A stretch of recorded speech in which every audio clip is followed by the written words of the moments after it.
Friends, ಎಲ್ಲರಿಗೂ ನಮಸ್ಕಾರ. ನಮ್ಮ ಚಾನಲಿಗೆ ಸ್ವಾಗತ. ಇವಾಗ ನಾನು ತುಂಬ ಅದ್ಭುತವಾದ ಒಂದು ದೇವಸ್ಥಾನನ ತೋರಿಸ್ತೀನಿ. ಅದು ಗುಡ್ಡದ ಮೇಲೆ ಅದು ಪ್ರತಿಷ್ಠಾನ ಆಗಿದೆ. ಇದೇ ಆ ದೇವಸ್ಥಾನದ ದಾರಿ. ಇದು ಹೊಸದುರ್ಗ ತಾಲೂಕಿನಿಂದ 16 ಕಿಲೋಮೀಟರ್ ದೂರದಲ್ಲಿರೋ ತನಿಗೇಕಲ್ ಗ್ರಾಮದಲ್ಲಿ ಇದೆ. ಇದೆ ಶ್ರೀ ಗವಿಸಿದ್ದೇಶ್ವರ ಸ್ವಾಮಿ ಪುಣ್ಯಕ್ಷೇತ್ರ ತನಿಗೇಕಲ್. ಸೊ ಇದು ಸುಮಾರು ವರ್ಷಗಳಿಂದ ಇಲ್ಲಿ ನೆಲೆಸಿದೆ. ಸೊ ಇದೇ ದೇವಸ್ಥಾನ. ಇದೆಲ್ಲ ಮೊದಲೆಲ್ಲ ಇಲ್ಲೆಲ್ಲ ಕಲ್ಲು ಗುಡ್ಡುಗಳೆಲ್ಲ ಇದ್ದು ಎಲ್ಲ ಈಗ ತೆಗೆದು ರಿಮೂವ್ ಮಾಡಿ ತುಂಬ ಚೆನ್ನಾಗಿ ಮಾಡಿಸಿದ್ದಾರೆ. ಶಿವಲಿಂಗ ಇಲ್ಲಿ ಇಟ್ಟಿದ್ದಾರೆ. ಸೊ ಹೋಗೋಣ, ದೇವಸ್ಥಾನ ಹತ್ರ ಹೋಗೋಣ. ಮೇಲೆ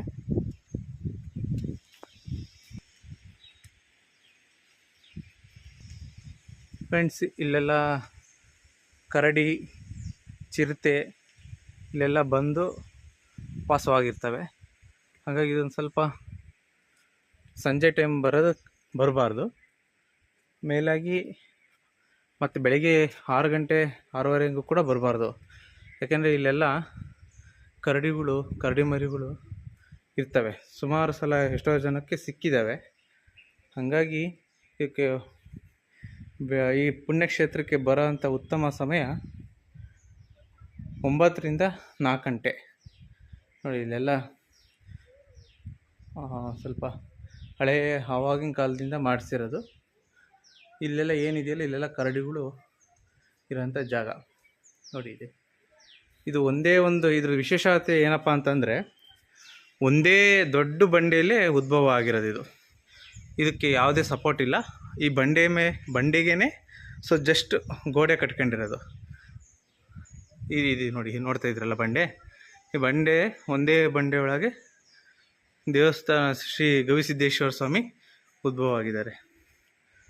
ಬೀಗ ಹಾಕಿದ್ದಾರೆ. ಇಲ್ಲಿ ಇದೇ ದೇವಸ್ಥಾನ ಕಾಣಿಸ್ತಾ ಇದೆಯಾ? ಓಕೆ. ಹಾಗೆ ಇಲ್ಲೆಲ್ಲ ನಾವು ಚಿಕ್ಕವರಿದ್ದಾಗ ಪ್ರೈಮರಿ ಸ್ಕೂಲ್ ಓದ್ತಾ ಇರ್ಬೇಕಾದ್ರೆ ಇಲ್ಲಿಗೆಲ್ಲ ವರ್ಷಂಚಾರಕ್ಕೆ ಅಂತ ಬರ್ತಾಯಿದ್ವಿ. ಆವಾಗಿನ ಇದರಲ್ಲಿ ಈ ಥರ ಏನು ವ್ಯವಸ್ಥೆ ಇರಲಿಲ್ಲ. ಈಗೆಲ್ಲ ಸ್ವಲ್ಪ ಒಂದು 5-6 ವರ್ಷದಿಂದ ಈ ಥರ ಎಲ್ಲ ಅಭಿವೃದ್ಧಿ ಮಾಡಿದ್ದಾರೆ. ನೋಡಿ, ಇಲ್ಲೆಲ್ಲ ಬೆಟ್ಟ ಗುಡ್ಡ ಹೆಂಗೆ ಕಾಣ್ತದೆ. ಸೊ ಇಲ್ಲಿ ಕರಡಿಗಳು ವಾಸಸ್ಥಾನ. ಇಲ್ಲಿ ಚಿರತೆ, ಹುಲಿ ಎಲ್ಲ ಏನಿರಲ್ಲ, ಕರಡಿನೇ ಜಾಸ್ತಿ ಬರೋದ್ರಿಂದ. ಮಾವಿ ಮರಗಳು, ಇಲ್ಲೆಲ್ಲ ತೋಟಗಳು ಕಾಣ್ತಿದೆ ನೋಡಿ, ಎಲ್ಲ ಸುತ್ತಮುತ್ತ ಎಲ್ಲ